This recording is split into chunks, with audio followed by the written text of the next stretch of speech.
Les prix des produits vivriers connaissent-ils une hausse à Abidjan, comme c'est le cas depuis quelques jours dans la région de Beké? Nous le saurons dans cette édition. Joe Biden a été élu ce samedi président des États-Unis. Il l'a emporté face à Donald Trump. Bonsoir, merci de suivre le 19h sur RTI 2. Resserrer les liens de fraternité et d'unité entre les populations de la région de Beké, c'est la mission que s'est assignée l'Union nationale des enfants du Grand Centre de la Côte d'Ivoire à travers une caravane de la paix.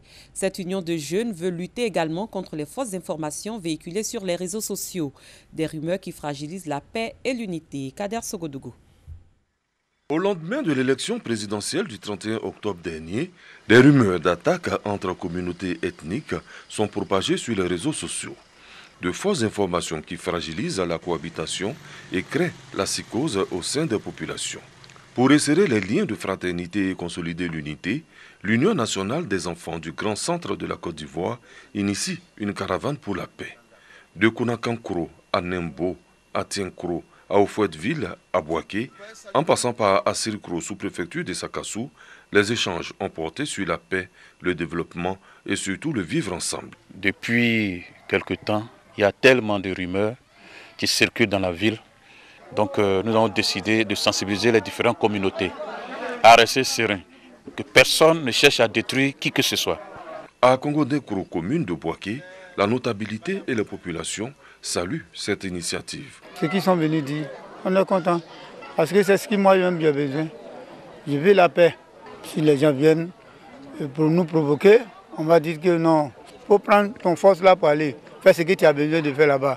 Nous n'est pas venus de par là. Ils ont pris vraiment une bonne initiative pour essayer de calmer, disons, les tensions qui montent dans les villages. Bon, j'ai pris Dieu pour que vraiment tout le monde essaie de prendre ce même chemin-là, où on prône la paix. Si l'on s'inscrit de la paix, la Condé-Gros, c'est toute une famille, c'est toute une jeunesse, c'est tout un ensemble, un brassage culturel. Il y a plusieurs ethnies ici. La caravane de la paix va sillonner toutes les sous-préfectures de la région de Beké. Malheureux du week-end dernier, lors de la présidentielle, le sous-préfet de Gabiadji, dans le département de San Pedro, ont repris. Lors d'une rencontre, Babangolo Fatogoma a appelé les chefs de village à la culture de la paix et la cohésion. Sam Kono. Dans la sous-préfecture de Dosakassou et de Gros-Bonoudan, des jeunes ont érigé des barrages le week-end dernier, empêchant l'évacuation des produits agricoles. Vous partagez une vie depuis des années. Vous devez comprendre que la politique n'est qu'un jeu. Vous allez vous entretuer ici. Quel en sera le résultat? À la fin, qu'est-ce que vous gagnez? Faites attention. Il faut sensibiliser les jeunes. Qu'ils arrêtent de barrer les routes pour entraver la circulation des biens et des personnes. Après plusieurs médiations, ces barrages ont été levés. Le sous-préfet de Gabiadji, qui entend maintenir ce climat de paix et de cohésion entre les différentes communautés vivant dans la sous-préfecture de Gabiadji, a initié une rencontre avec les chefs de village. Les élections sont terminées. La vie normale va reprendre. Vous devez aller au champ, à l'endroit des jeunes. Je ne veux plus entendre parler de routes barrées. Ils savent pouvoir compter sur vous. Ce qui s'est passé, ce sont des soubresauts. C'est des gens peut-être qui n'ont pas été bien informés et qui se sont comportés comme ça. Sinon, ça se passe très bien. Nous sommes contents même de la réunion de laquelle nous sortons parce que ici, là, rien, personne ne viendra nous donner de l'argent si nous on ne vend pas nos cacao, nos cafés, nos affaires que nous faisons. Si tu ne vas pas planter ton manioc, ton enfant ne mangera pas. Donc nous, on veut la paix. Et c'est ce que je demande à toute la population, à tous les chefs, de parler à leur population, de rester dans la paix. À la chefferie traditionnelle de San Pedro, comme on le voit ici, Koué-Nyepa Pascal, chef du canton central, multiplie les rencontres de son côté pour prôner la paix, la tolérance, le pardon et la cohésion dans la région de San Pedro. Les jeunes de la ville de Gagnoa ont été appelés à cultiver la paix. C'était lors d'une conférence de presse initiée par le maire de cette commune, Gervais Amani Amikoulibaly. Le maire de la commune de Gagnoa appelle les populations de sa localité à cultiver la paix après les violences électorales qui ont coûté la vie à plusieurs personnes et fait plusieurs dégâts matériels. Nos jeunes, il faut qu'on réfléchisse à ce que nous sommes, tous les pas que nous posons aujourd'hui. Ce n'est pas la peine de se mettre dans la rue. Certains ont compris, beaucoup sont en train de comprendre. Et je pense que nous allons tous nous baser sur notre avenir. Nous, aujourd'hui, on se projette sur 2030-2040 parce que ça, c'est notre avenir. Donc, je pense que ce qui s'est passé en 2010 doit nous donner une bonne leçon. Voilà, pour ne pas qu'on puisse refaire ces erreurs. On a eu des événements malheureux. Dans le mois d'août, il y a eu un décès, malheureusement, il y a eu un décès. Après, on se remet encore ensemble pour marcher, pour manger ensemble, pour boire ensemble. Mais on peut éviter tout ça. Voilà, donc la politique politicienne, je crois qu'il faut qu'on mette une croix là-dessus et puis penser à notre avenir. Issouf Diabaté a entamé une tournée dans les quartiers et villages de la capitale de la région du Gor pour sensibiliser ses administrés à l'unité. Depuis quelques jours, la vie a quant à elle repris son cours normal à Gagnoa. Les différents commerces ont rouvert.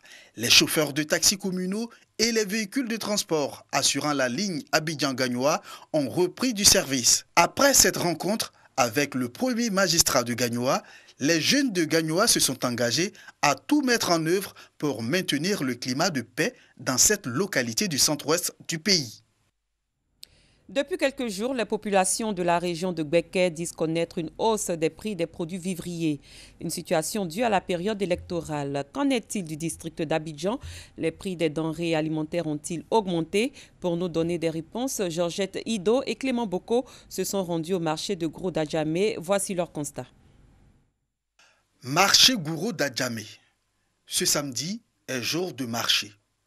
Il est 8 heures quand nous arrivons sur les lieux. Ici, les prix des produits vivriers n'ont pas connu d'augmentation, selon Anne-Marie Kofi, restauratrice. J'avoue que le prix est abordable. Le sac à 1500. Et j'ai trouvé que le prix était très bon. Pour les commerçantes, le prix de certaines denrées alimentaires reste inchangé car les voies barricadées empêchant la circulation des marchandises ont été dégagées. L'aubergine est sortie. Cette aubergine, on va ça à 500. Lundi, là, il n'y avait pas d'aubergine, on a vendu cette aubergine à 4000.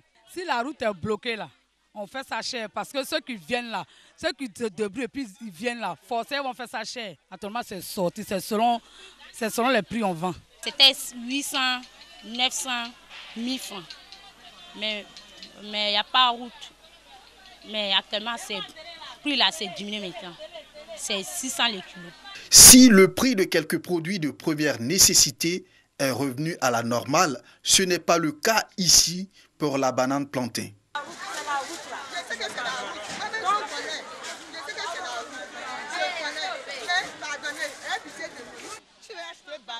Le prix est cher. Le régime coûte à 2500. Un seul régime. Avant, c'était 1000 francs, 700, 800. Mais là, c'est devenu 2500. On va faire comment? Les gens disent que la banane est chère. Ce n'est pas de notre faute. Quand ça sort là, tout le monde sait que c'est sorti. On mange à notre faim. Chacun gagne à son prix. Mais quand tu payes cher, tu es obligé de faire cher pour enlever ton argent et avoir aussi tes intérêts. Parce qu'on ne vend pas cadeau. Pour la présidente de la Fédération nationale des sociétés coopératives du vivrier de Côte d'Ivoire, l'inflation du prix de certains produits, dont la banane, est due aux manifestations qui ont secoué les villes de l'intérieur du pays. Irielou Colette a donc saisi l'occasion pour faire des doléances aux autorités compétentes. Plein de bananes qui viennent ici, dans ce marché ici en Côte d'Ivoire, qui alimente la Côte d'Ivoire, qui alimente le marché d'Abidjan. On a beaucoup de camions qui viennent de Dokwe et on a beaucoup de camions qui viennent de Bois-Flé. Mais il y a eu tellement de problèmes que ces femmes-là, aujourd'hui, là, elles ne savent pas quoi faire. C'est pourquoi toujours je pleure.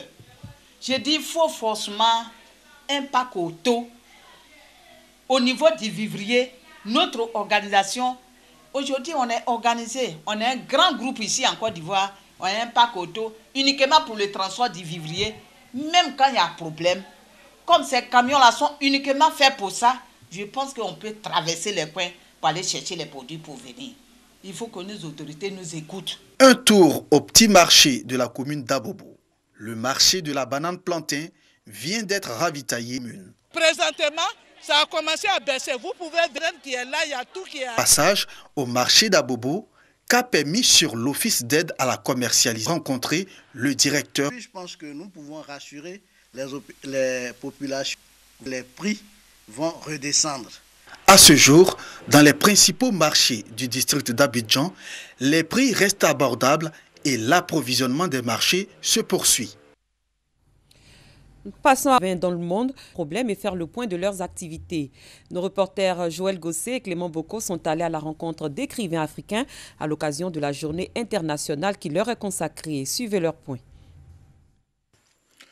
Le plaisir de lire, une action qui donne à l'écrivain sa raison de vivre. 7 novembre, écrivain africain. Une journée que met à profit Désiré Angoura, écrivain ivoirien qui a à son actif 3 œuvres littéraires. Pour lui, la journée internationale de l'écrivain africain, une opportunité d'insister sur l'importance de la littérature en Afrique. Nous sommes l'Afrique et en Afrique, on n'a pas une tradition d'écriture ni une tradition de lecture. Donc, initier un tel prix, c'est nous dire tout simplement, le livre c'est bon, le livre c'est beau, lisez. Parce que c'est à travers le livre que le monde entier se retrouve. Et donc pour moi, je ne peux que leur dire merci d'avoir initié. Et en tant qu'écrivain, je ne peux qu'en être heureux et fier. Que chaque année, cela soit même, j'allais dire, brillante. Vous voyez, on s'est rencontrés ici. Vous m'avez appelé pour dire on veut une émission, mais c'est en toute discrétion. Il faut que ce soit fêté de façon, j'allais dire, brillante comme on le fait ailleurs. Comme Désiré Angoura, Zoumana Koulibaly, journaliste de formation et auteur de 4 ouvrages, insiste sur le rôle de l'écrivain qui, selon lui, est un éveilleur de conscience. C'est quelqu'un qui pense qu'elles sont données sur les réalités de la société. Le livre aussi, c'est une richesse culturelle, intellectuelle. Celui qui conscientise l'Africain, l'éduque, surtout avec l'avènement des réseaux sociaux. Ceux qui sont simplement écrivains et qui ne veulent vivre que de ça, il y a problème parce qu'en Afrique, il n'y a pas beaucoup de gens qui lisent. Et donc, encore aujourd'hui où avec les réseaux sociaux, on a d'autres manières de se former et ça fait que c'est une œuvre littéraire aujourd'hui en Afrique. Si certains écrivains vivent difficilement de leurs écrits, d'autres font l'exception, à l'instar de celle qui a vu ses œuvres, les 10e art, le cinéma. Je pense qu'il faut qu'il y ait vraiment une politique autour du livre pour emmener à la lecture. Moi, je vis pleinement de mon art. C'est peut-être une chance. J'ai 11 œuvres qui se vendent assez bien. Et voilà, moi, personnellement, je m'en sors. C'est vrai que ce n'est pas la seule activité, mais je ne me plains pas. La journée internationale de l'écrivain africain est célébrée chaque année le 7 novembre afin de permettre aux écrivains de se réunir pour mettre à nu les difficultés qu'ils rencontrent, mais aussi de leur permettre de faire le bilan de leurs activités. 36 pays africains ont signé la déclaration constitutionnelle menant à la création de PAWA, Association des écrivains africains, association qui défend la liberté d'expression de tous les écrivains et soutient la protection de leurs œuvres. À l'étranger, aux États-Unis, après 4 journées intenses de dépouillement et de multiples rebondissements, le candidat démocrate Joe Biden a été déclaré vainqueur de l'élection présidentielle américaine. Il a emporté face à Donald Trump. Les résultats de l'État de Pennsylvanie lui ont permis de remporter le précieux sésame des 270 grands électeurs. Fin de cette édition. Merci de l'avoir suivi. Très bonne soirée. Je vous retrouve demain.